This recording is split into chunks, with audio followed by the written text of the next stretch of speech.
পৃথিবী যেদিন থেকে সৃষ্টি হয়েছে নিত্য লীলা চলতে আছে, চলবে যতদিন পৃথিবী থাকবে লীলা চলবে, চলবে না? যেখানে নিত্য লীলা হয়, রাসলীলা হয়, সেখানে পুরুষ লিপ্ত হয়ে যাবে, পুরুষ সেখানে প্রবেশ নিষেধ। শুধু মায়েরা বোনেরা অদ্বৈত ধর্মী মহামায়া প্রতিদিন সেই রাস্তে নিত্য লীলা প্রকাশ করতে চান।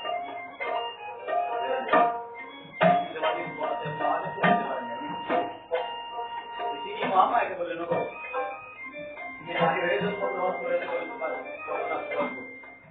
প্রতিদিন রাসলীলা প্রকাশ করতে, আর আমি পুরুষ হয়ে জন্মগ্রহণ করেছি বলে আমি যেতে পারি, আমি রাসলীলা করতে হবে।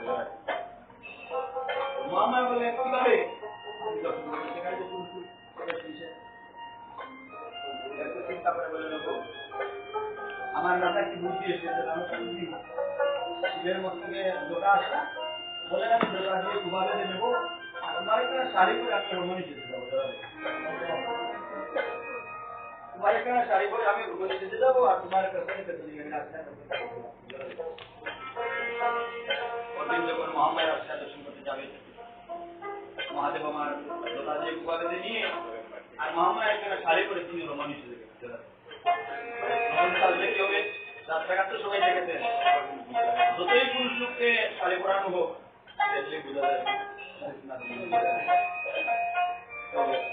পুরুষ লোক যখন আমরা গৃহতে বাইরে হয়ে চলে যাই বিভিন্ন জায়গায় যাওয়ার জন্য, আমরা ডান পাশ আগে দিয়ে নিয়ম, আর মায়েরা বোনেরা যেতে হলে বাম পা আগে দিয়ে। তখন দেবাদিদেব মহাদেব তিনি সেজেছেন শাড়ি পরে, আজকে তিনি ডান পা দিবেন না বাম পা দিবেন? যদি বাম পা দিয়ে থাকেন তাহলে তো তিনি রমণী সেজে গেলেন। আর যদি ডান পা দিয়ে পাই মানে কোনো লোক দেখতে পায়, বলবে উনি দেখা যাচ্ছে রমণীদের মতো, আর ডান পা দিয়ে না ফেরা দেখে, তখন ভেবে চিনতে দিকে দিয়ে যখন দেখলেন লোক নেই, তিনি ডান পা আগে দিই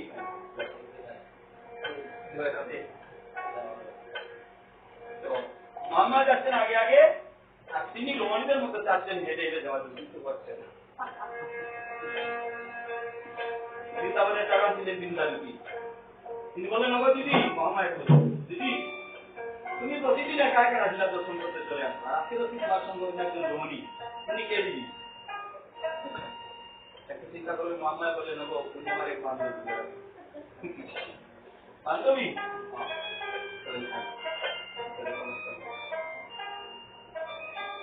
ভিতরে প্রবেশ করলেন, সেদিকে রাসলীলা আরম্ভ হয়ে গিয়েছে, কিন্তু প্রতিদিনের মতো তো হচ্ছে না, সিজনের কি ঘটে গেছে, যেভাবে আনন্দ হয়, উল্লাস হয়, প্রেমাবির্ভাব হয়, তা মোটেই হচ্ছে না, সিজনে ঘটে।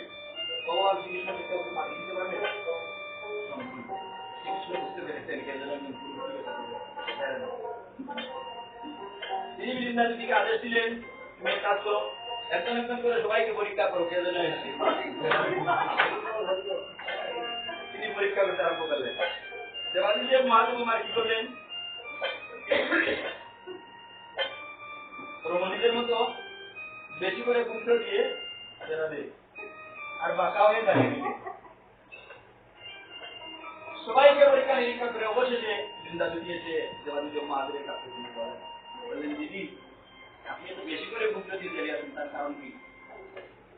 মহাদেব বললেন, কত ভাবে, যদি পুরুষের কণ্ঠ আর রমণীদের কণ্ঠ তো বোঝা যায়, তিনি কত ভাবে বললেন, আমার সরম একটু বেশি দিয়ে দেন, বেশি করে সরম বেশি দাঁড়িয়ে বৃন্দাবতী ভগবান শ্রীকৃষ্ণের চরণে গিয়ে প্রণাম করে বলেন, প্রভু আমি সবাইকে একজন একজন করে পরীক্ষা করেছি,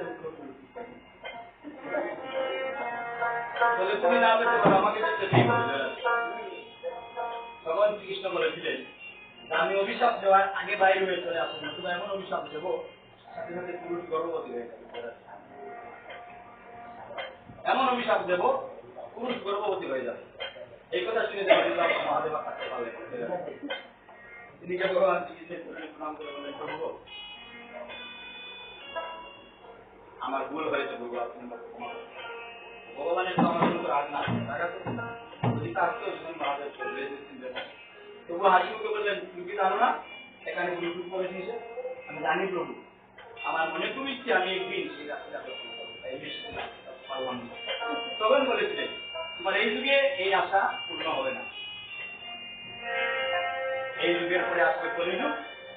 তোমার তুমি বাংলাদেশের নবদ্বীপে জন্মগ্রহণ করবে, তোমার নাম হলো অদ্বৈত প্রভু। আর তুমি জন্মগ্রহণ করার পর গঙ্গা তুলসী আরাধনা করে আমাকেও সেখানে আবির্ভাব করাবে। আর আমি আসলে তুমি নিত্যানন্দ প্রভুকে নিয়ে যাবো। আর তিলক্রমে পুষ্ট হয়ে কলিযুগ কিভাবে উদ্ধার হবে তার ব্যবস্থা করবে।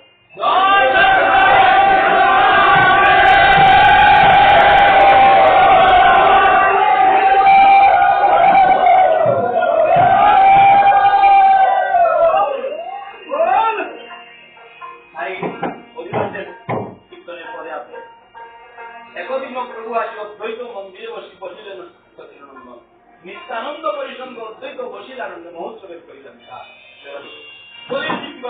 বিচার করেছি। কি বিচার করেছিলেন?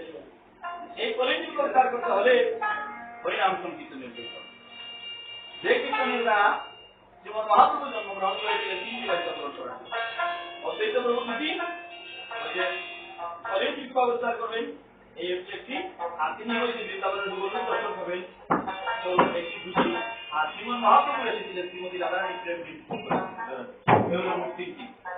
এই হরিনাম সংকীর্তনের দ্বারা কি হবে? ওই তিনটি বাচ্চা পূর্ণ হবে। কিভাবে? যেমন যারা হরিনাম সংকীর্তনে আসবেন তারা কৃষ্ণ নাম গুণগান গেয়ে কৃষ্ণ নাম গুণগান গ্রহণ করে তারা উদ্ধার হয়ে যাবেন। আর যাদের ভাগ্য আছে তারা হরিনাম সংকীর্তনে আসলে জীবন দর্শন করতে পারবেন। আর ওই সংকীর্তনে ভক্তের সঙ্গে বিদায় বলাবলি দিয়ে শ্রীমতী রাধারানী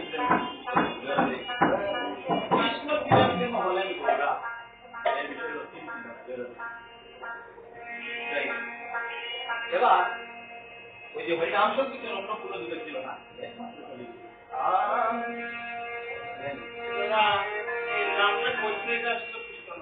ওই যে শ্রীমতী রাধারানী প্রেমার নাম হচ্ছে মহাপ্রভু আসা নামটা ছিল কোথায় এবং কি গোপনে ছিল ওখান থেকে চিনিয়ে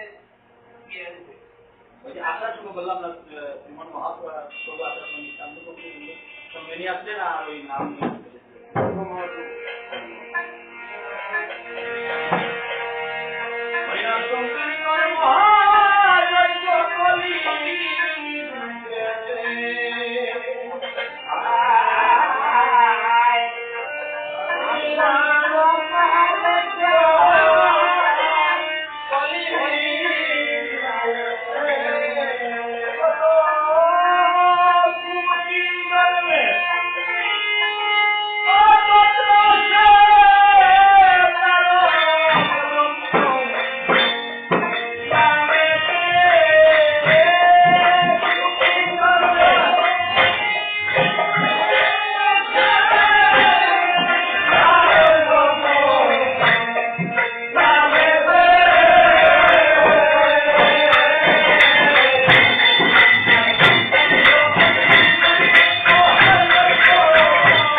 এভাবে মন পরিষ্কার হতে হবে। কৃষ্ণ নাম দেওয়া মাত্র নয়ন জোড়া যদি মনের মধ্যে ময়লা থেকে যায়